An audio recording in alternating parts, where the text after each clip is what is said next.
चलो तो आज हमारा चैप्टर है न्यूट्रिशन इन एनिमल्स और इसमें हमने कुछ टॉपिक पहले से ही पढ़ लिया है। ठीक है, आज हम स्टार्ट करेंगे स्मॉल इंटेस्टाइन से। ठीक है, तो हम लोग पढ़ने वाले हैं स्मॉल इंटेस्टाइन। क्या होता है स्मॉल इंटेस्टाइन? इससे पहले हमने जो जो पढ़ा है उसको एक बार देखते हैं पीछे क्या चल रहा है। ये जो फिगर है ये किस चीज का फिगर है? क्या ये स्टमक है ना? स्टमक देख रहे हैं हम लोग। ये स्टमक, इधर से इसोफेगस आता है और इधर से हमारा स्टमक है और ये स्मॉल इंटेस्टाइन से कनेक्ट होता है। ठीक है, और यहाँ पे एक बहुत बढ़िया इंटरेस्टिंग फैक्ट दिया गया है किसके बारे में, कि स्टमक कैसे काम करता है उसके बारे में, है ना। How did scientist learn about digestion in the human body. ठीक है, तो ये एक इंसिडेंट हुआ था जिसकी वजह से हमें पता लगा कि कैसे डाइजेशन काम करता है। ठीक, तो हम लोग अपना टॉपिक स्टार्ट करते हैं स्मॉल इंटेस्टाइन। ठीक है, तो स्मॉल इंटेस्टाइन जैसा कि हम लोग फिगर में यहाँ पे देख सकते हैं कि सबसे पहले डाइजेशन का जो प्रोसेस है उसमें सबसे पहले क्या आता है? माउथ, है ना। माउथ के बाद ये फूड पाइप है या इसोफेगस जिसको बोलते हैं, और उसके बाद क्या है? स्टमक। स्टमक के बाद यहाँ से ये हमारा स्मॉल इंटेस्टाइन स्टार्ट हो जाता है। ठीक है, देख रहे हो स्मॉल इंटेस्टाइन।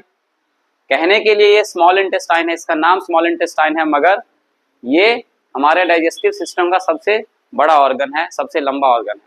ठीक है, समझ गए इस बात को?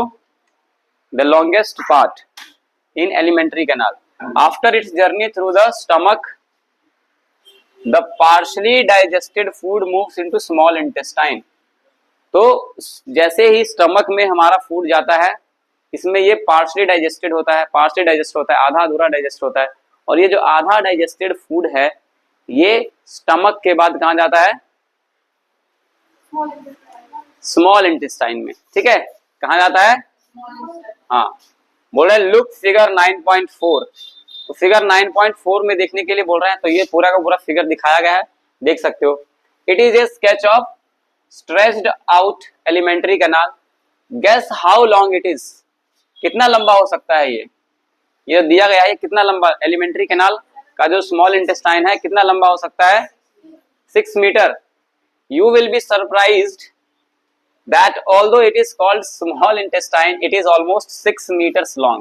तो पहले भी बताया मैंने, हालांकि इसका नाम स्मॉल इंटेस्टाइन है मगर ये 6 मीटर लंबा हो सकता है। 6 मीटर लंबा समझते हो कितनी दूरी होगी? 6 मीटर यहाँ से लेके, हाँ इतना, ये पूरे रूम जितना है ना, इससे भी ज्यादा लंबा होगा 6 मीटर।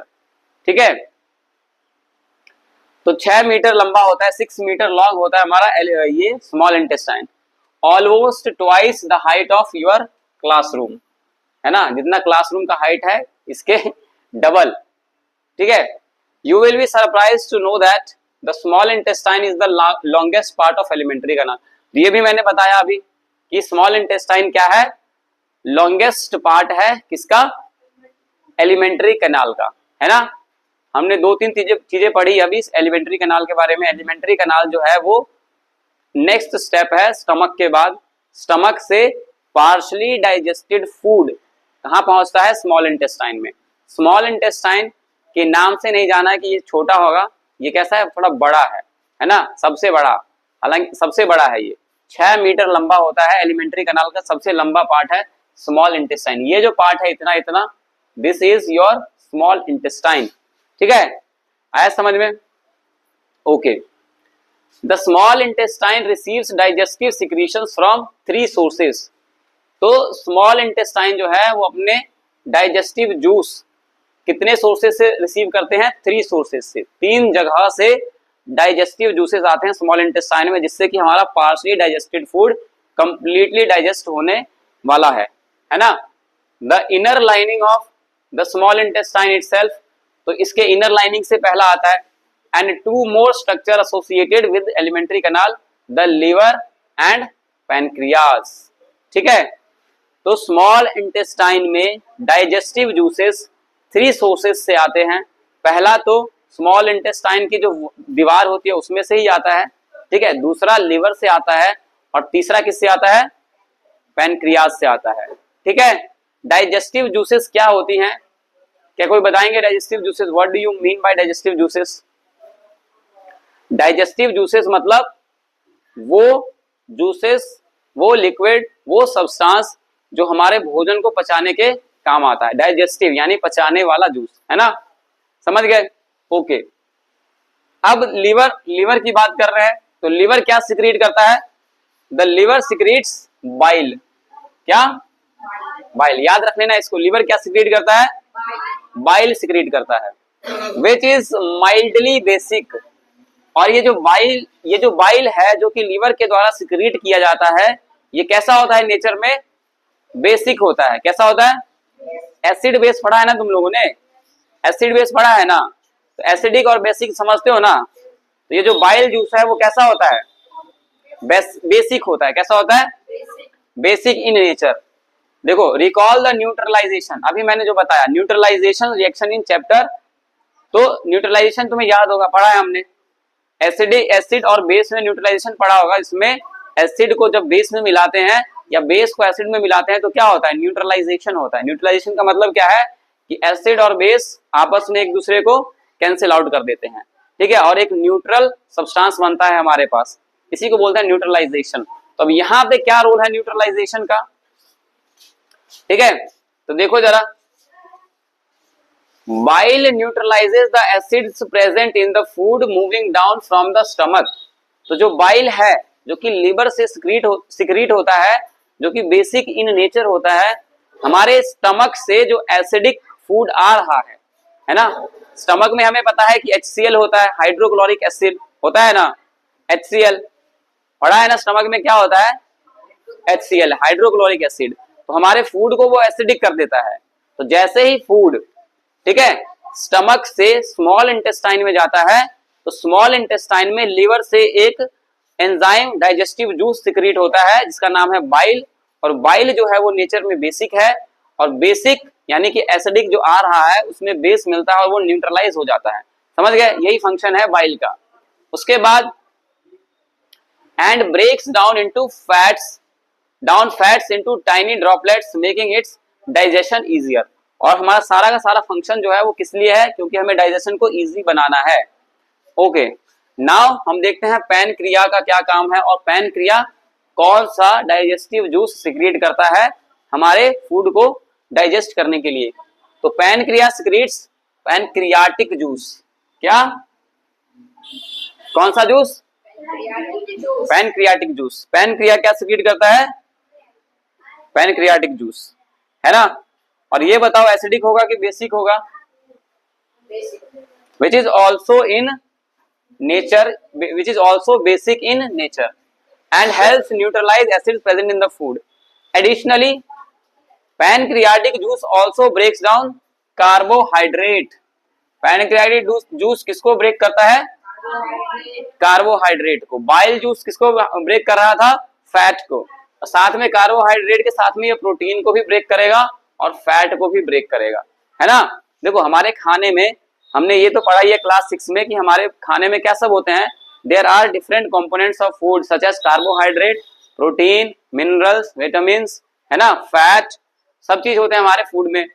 तो वही ये जो हमारे फूड के कंपोनेंट्स हैं, इसी को हम लोग तोड़ रहे हैं। जब तक तोड़ेंगे नहीं तब तक हमारा जो खाना है वो पचेगा नहीं।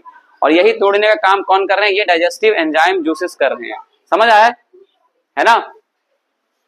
The digestive juice secreted by the wall of the small intestine further breaks down the fats, proteins and partially digested carbohydrate into simpler form.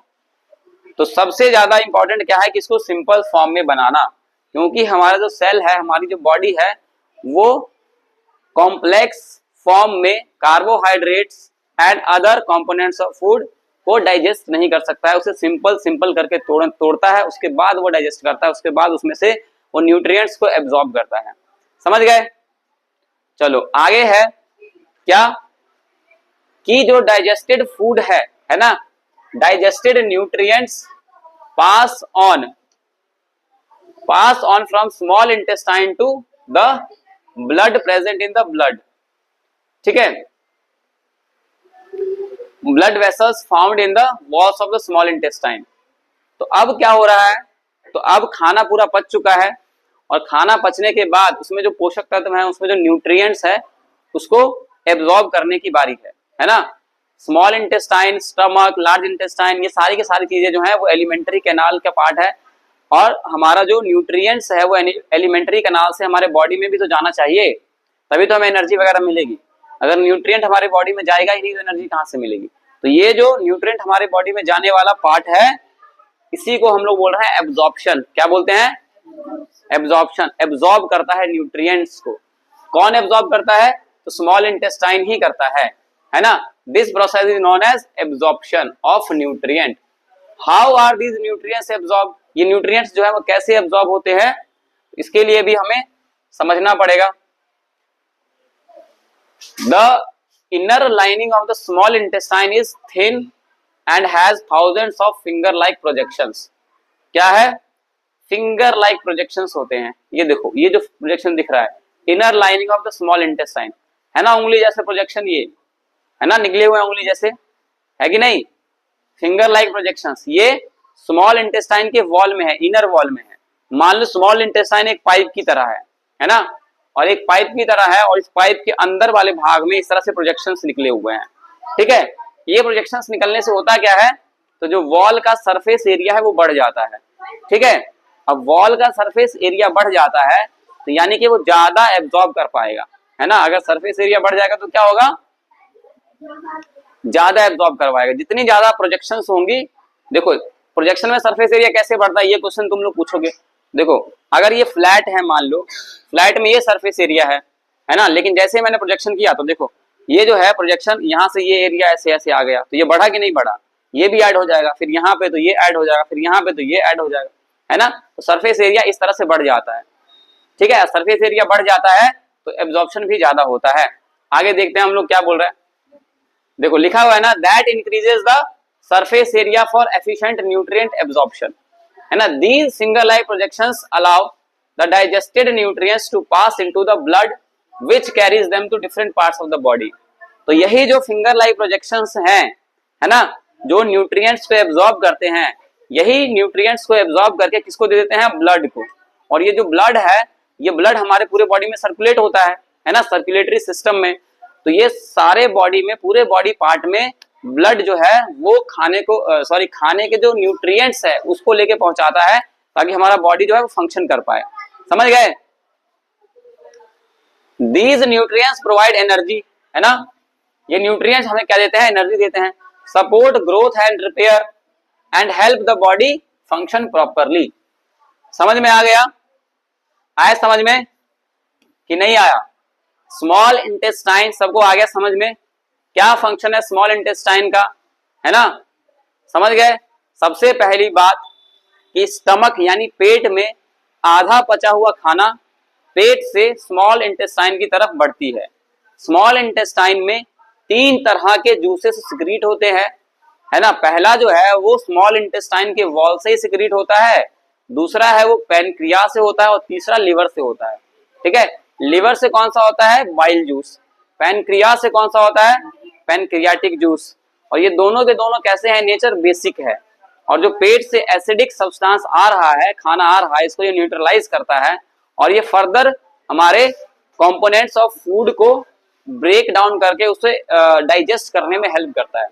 जब उसको ब्रेक डाउन करता है, डाइजेस्ट करता है, तो न्यूट्रिएंट्स उसमें से एब्जॉर्प्शन का काम भी स्मॉल इंटेस्टाइन का ही है। और न्यूट्रिएंट्स एब्जॉर्प्शन होता कैसे है? तो फिंगर लाइक प्रोजेक्शंस के थ्रू होता है। और फिंगर लाइक प्रोजेक्शंस हमारे न्यूट्रिएंट्स को एब्जॉर्ब करने में बहुत ज्यादा हेल्प कैसे करता है? तो ये सरफेस एरिया को बढ़ा देता है, और सरफेस एरिया बढ़ने से ज्यादा एब्जॉर्प्शन होता है, और फिर ये सारा का सारा जो न्यूट्रिएंट है एब्जॉर्ब होके हमारे ब्लड तक पहुंच जाता है ना। और ब्लड तक पहुंचने के बाद ये जो ब्लड है ये पूरे बॉडी में सर्कुलेट कर देता है, जिससे कि हमें एनर्जी मिलता है, और हमें और सारी चीजें जिससे कि हमारे बॉडी को ग्रो होने के लिए, रिपेयर होने के लिए चाहिए, वो सारी चीजें मिल जाती हैं। समझ गए? किसी को डाउट है कुछ तो बताओ। किसी को डाउट है कुछ? नहीं डाउट है? नेक्स्ट टॉपिक है, ठीक है, नेक्स्ट टॉपिक है हमारा लार्ज इंटेस्टाइन। स्टॉप।